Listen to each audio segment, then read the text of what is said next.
Hi, I'm Lisa Kohl with Know Boise Real Estate, here to share with you a real estate market recap for May 2018. Last month, we saw single-family home sales jump 14.82%, but this month, an increase in new listings kept prices in check.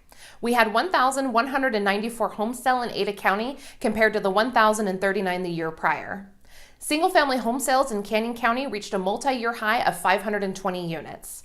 After setting a record high of $307,466 in March of this year, the median home price in Ada County finished May at $305,000. Despite home prices being relatively flat over the last 4 months, the price spikes we saw this winter pushed prices up past 15% from just 12 months ago.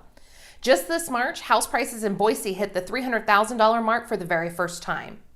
Home prices in Canyon County held steady at $209,000 last month, down only slightly from the March record of $211,900.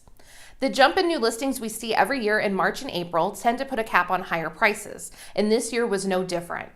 If you think about it like this, we continue to see a steady year-round demand from buyers, so the month-to-month price changes have more to do with what's for sale at any given time than demand.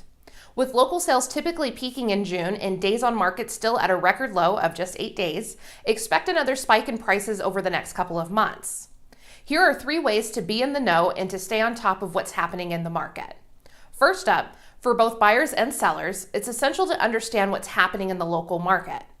Market reports like this one are a great place to start. I write them so you can read one and get a pretty good overview. I do recommend going back 3 or 4 months and reading forward. You'll get a better feel for the trends and what to expect in the months ahead.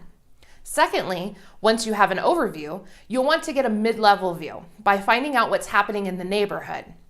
Specifically, you'll want to look at the list to sale price. This is the difference between what sellers are asking compared to what buyers are willing to pay. Next up is the days on market.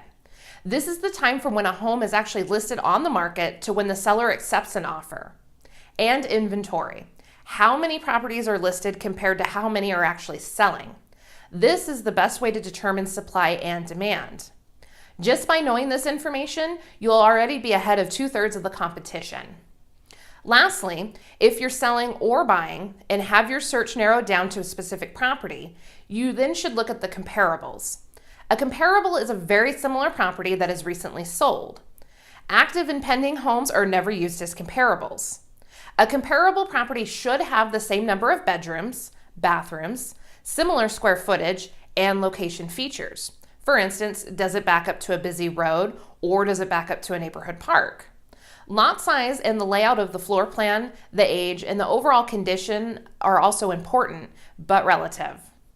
While a good real estate agent will already know this information, you should too. Real estate can be an emotional experience. Knowing the facts is the best way to make a smart, informed decision.